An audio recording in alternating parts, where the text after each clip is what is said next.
Hello and welcome back to Slaggy Book Club, the book club that is everything but a book club. I'm Cameron, and in today's episode, I'm finally going to be sharing with you the books that changed my brain chemistry. I say finally not because you guys have been begging me to tell you what the books that changed my brain chemistry are. Not one person has asked me, but because I am late to the trend.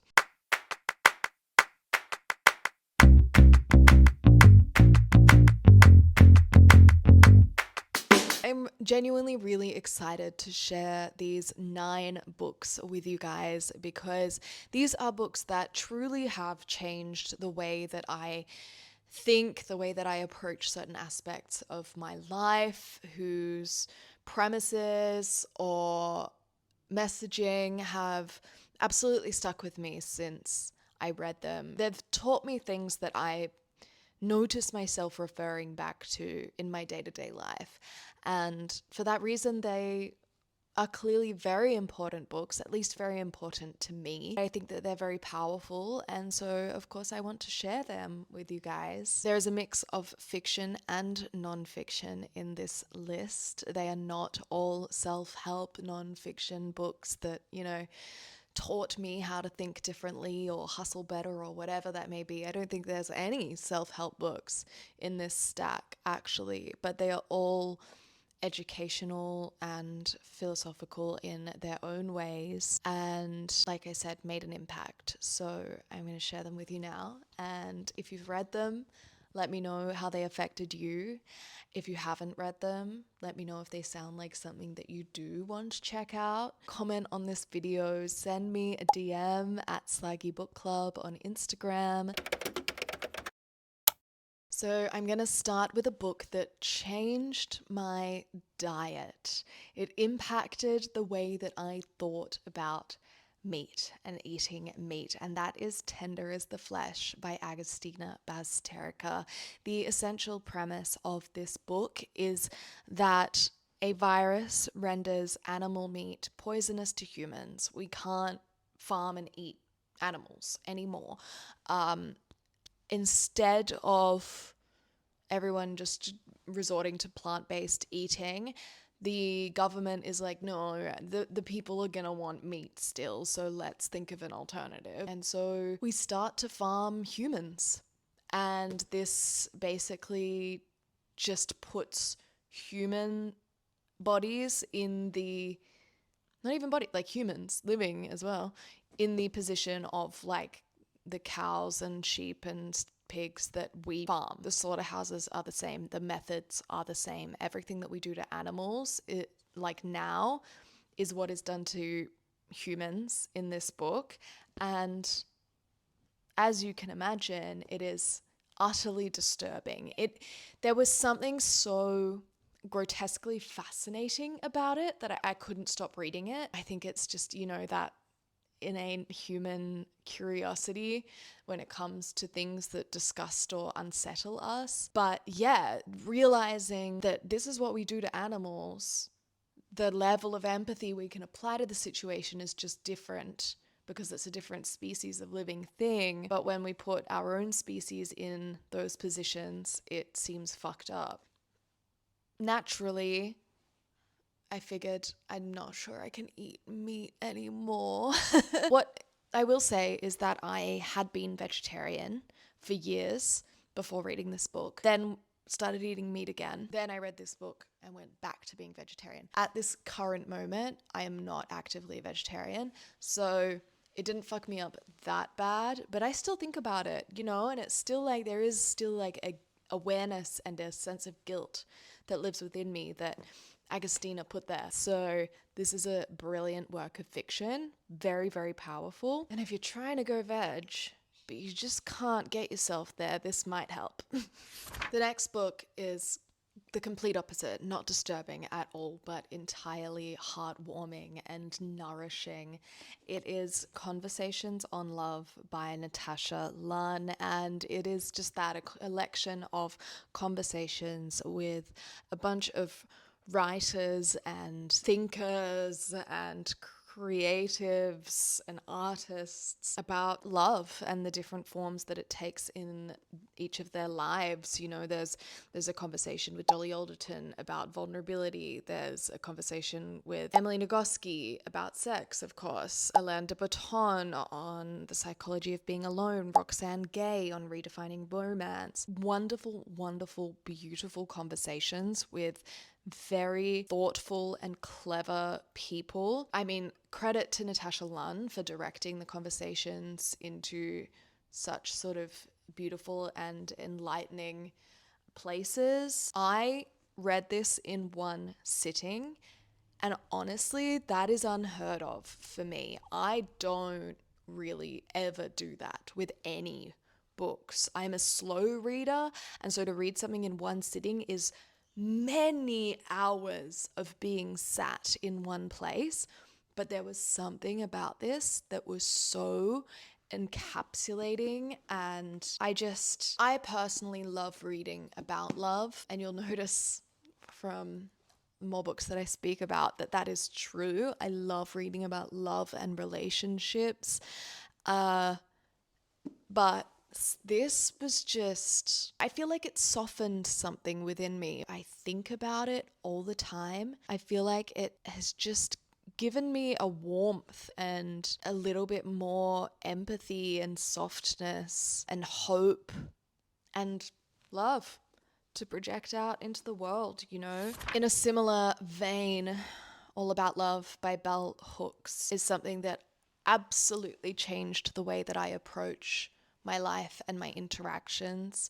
The overarching message that I took away from this book is to just try to approach every situation, every interaction, everything from a place of love. Like if you sort of use love as your default setting and try to project that into every situation, because at the end of the day, everyone is a human who wants love. It's made me a lot more understanding. It's given me a more positive mindset in a way. And look, I read this many years ago, and in recent years, the state of the world has certainly shifted, and my ability to approach everything from a place of love is waning. It's getting difficult. It's getting really difficult. Yeah. Obviously, like, there are certain things that Bell Hooks talks about that don't quite land or have aged badly or whatever it may be. But that can be said for like every piece of literature ever, so I'm not going to spend any time on that point. The overarching philosophy of this book and the celebration of love in all of its forms, the recognition of love in all facets of life, has been so transformative for me, and I found myself trying to make everyone I ever meet read this book purely because I think it will make humanity better. Like, I genuinely think if everybody read that book, the world would be a very different place. I'm realizing a lot of these books have instilled a sense of empathy, love, and compassion in me. Maybe before I read these, I was a psychopath. I'm kidding. And on empathy, a fiction book by Hilde Hinton, A Solitary Walk on the Moon. Now, I had to take a moment to pick which of Hilde Hinton's first two novels had a more profound impact on me, but without a doubt it was her second novel, A Solitary Walk on the Moon, because I think about the protagonist in this book so often, whenever I'm sort of out in public or when I interact with a stranger, I think about the protagonist and the characters in this book. Hilde Hinton as a person, and I don't claim to know her, but I've read her books and I've seen her talk, and she is the embodiment of empathy and compassion and understanding and patience, and I just think that she's a fascinating, wonderful woman. I wish she had like a podcast or something so that I could just like every week tune into her wisdom, because I adore her and I adore her worldview and where she forms her stories from, the place that she forms her fiction novels from. This book it's about a woman who, I suppose if you came across her, you would think, she's a bit weird, isn't she? She's a bit of a character. And you'd sort of like, oh, I'm sure she means well, she's nice, but a bit kooky, and you'd not really want much to do with her or whatever. So she's very much isolated and lonely in the sense that she doesn't really have any friends, but she goes about her day and she has her purpose and she pays attention to her community, and she really loves helping people. And sometimes that means that she kind of sticks her nose where it doesn't belong, or, you know, crosses a line, but she means well. And one day she sort of notices that this mum and her son seem to be having a bit of a hard time. Evelyn runs a laundromat, so she sees a lot of members of the community and makes a lot of observations about them. And then there's also this older man who seems really friendly, seems like a lovely, lonely old guy, you know, and she kind of does some plotting and sets out to help these people. But as much as she loves helping people and recognizing when people are going through things and you know, being clever and sneaky and sorting things out for other people, she has like quite a low sense of self-worth. As much as she spends all of her time trying to make other people's lives better, she doesn't believe that people actually want her around. And I guess that kind of covers the general sort of narrative and themes in this story. Hilde is able to remind you that everyone's just a fucking human who wants human connection. I don't know how to explain to you how much, even just like thinking about this story and thinking about Hilde, I want to cry.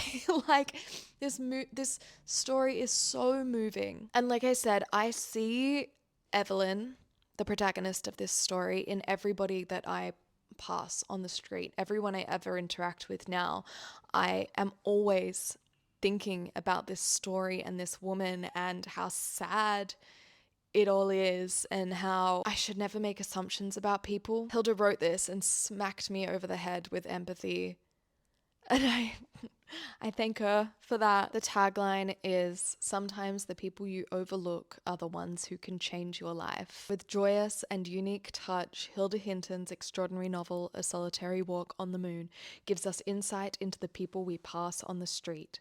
In detailing their rich lives, she breaks then mends our hearts with her wisdom, her empathy, and her unforgettable characters, who remind us what can happen if we stop and say hello. If this isn't proof that you need to read this book because it will change how you look at people, I don't know what is. You're clearly cold and heartless. Okay, shift the tone, little interlude with a book that did change my brain chemistry, but I fear if I tell you what it changed in my brain, what this book has implanted into my brain, you might cancel me. I know that there are people who would take issue with what this book has done to me. It's Milk Fed by Melissa Broder. And speaking of unforgettable fiction stories, I Who Have Never Known Men, of course. Whew, this didn't change my brain chemistry so much as tore it apart. I feel like this just kind of ripped apart my neural pathways and opened up my mind to a whole lot more questions that I may never have the answer to, but will always think about. And I guess that's why every person on the planet is raving about this book now, because it makes you think about things that you've never thought about, and it does not give you the answers. It just leaves you to ponder. And in a way that's infuriating. And unfortunately, Jacqueline Harpman is no longer alive, so she will never answer our questions. But it's also wonderful and eye-opening and thought-provoking in the best possible way. And it has taught me to interrogate everything, always, you know, but mainly what it means to be a woman in this world and what it means to not know what I don't know and may never know. Consent laid bare. by Chanel Contos. This is just absolutely essential reading for everybody ever. This changed the way that I think about consent in a lot of broader contexts and a lot of specific contexts that I had never thought about before. So eye-opening, so revolutionary, and in a way, like so simple and so obvious. But this is a complex issue, and Chanel has done an insanely impressive job of breaking it all down and offering tangible solutions. And I found this so educational, so freaking educational. If everybody read this, oh my lord, I can't imagine the world we would live in. This should be prescribed reading for everybody ever. I tapped the shit out of it. As you can see, I took a lot away from it. I'm going to read you one of the many, many passages that I tabbed in this book just to give you a sense of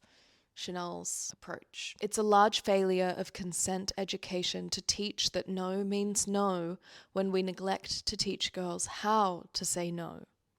It's an even larger failure that we fail to teach boys and men to accept no without taking it as a personal attack.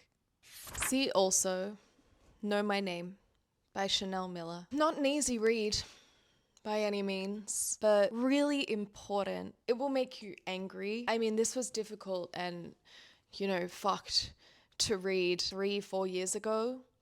I can't imagine how it would feel to read this now in the current state of the world. But God, it needs to be read. Because the fact that Chanel Miller shared her story in this way at all is so fucking brave that the least we can do is read it. It is insane what survivors go through if they choose to report. It is so brutal and so wrong. The extended traumatization of someone who has just experienced a severe trauma and is looking for a little bit of justice. The constant re-traumatization. I can't fucking imagine. I've read the story and I still can't imagine. There's a point that I sometimes reach where I'm reading these stories and I know it's important to read these stories, and so I read these stories. But I start to think I'm not the one who needs to be reading these stories. I am also on the side of asking for change, and I get really frustrated because it's like, I'm going to keep reading these stories because I know that they're important. But also, there are other people who should be reading these stories and learning from them more than me. Because at a certain point, it just makes me angrier and angrier. I don't know. Regardless, the brain chemistry has changed. Perhaps for the better, perhaps for the worse. I'm not too sure. All I know is that I will never forget this story, and I wish I could... I knew going into this video that it was going to be hard to talk about a lot of these books. But it's really hard to talk about these books. Again, the least we can do is read it and talk about it and implore other people to read it and, petition for change and education, systemic change and education. And finally, to round out this video, and I'm sorry I'm not rounding this video out on a light note by any means. In fact, this is one of the more traumatizing books that I have read, but what it did for me was show me how powerful traumatizing stories are and how much I actually, when they're fiction, enjoy being moved emotionally. Even if that is being devastated, I still love that experience because I find it so impressive that an author is able to do that to me. And I don't think that somebody could just write someone experiencing insane traumas and that would just, move me emotionally because it's a person going through insane traumas. I don't think it's that simple. I think that it is the building of a full-bodied, well-rounded character who feels so real, who has a history, who feels tangible, and the world building is what is so important and impressive as well. And the book I'm talking about is, of course, A Little Life by Hanya Yanagihara. And I know that everyone has Not everyone, but a lot of people have their issues with this book. But for me, like, my biggest takeaway from this was not even like, oh my God, it's so sad and traumatizing and like awful. I was so impressed by the depth of description.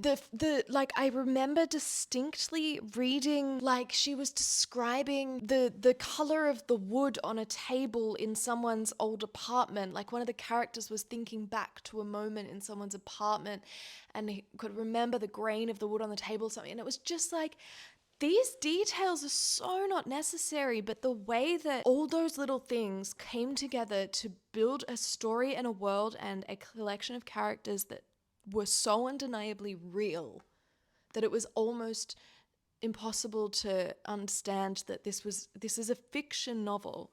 That's what I found so fucking impressive about this book, was the feat of writing, of creating such real characters with such deep histories and such rich lives and such a detailed, clear, tangible world that, yeah, you come to love the characters and care so deeply for them because she has gone to the effort of building this insanely real feeling world. And that to me is what was so impressive about this book. And then it also showed me how much I love being emotionally moved by a book because, like, how can I say I enjoyed this?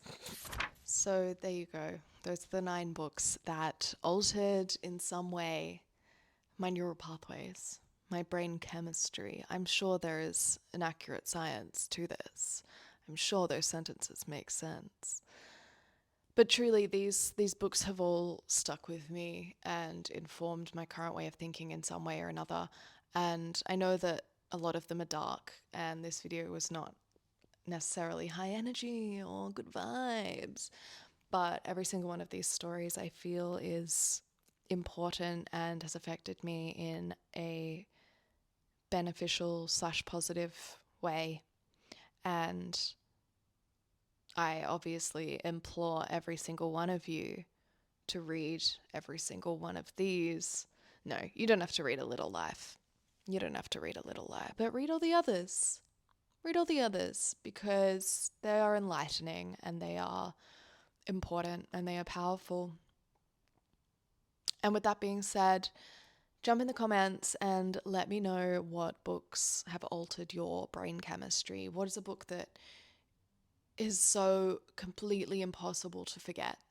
A book that you find yourself thinking about in your day-to-day life because it taught you something super profound or something super simple that you now apply to your life. What was that book for you? Let me know. I'll see you in my next video.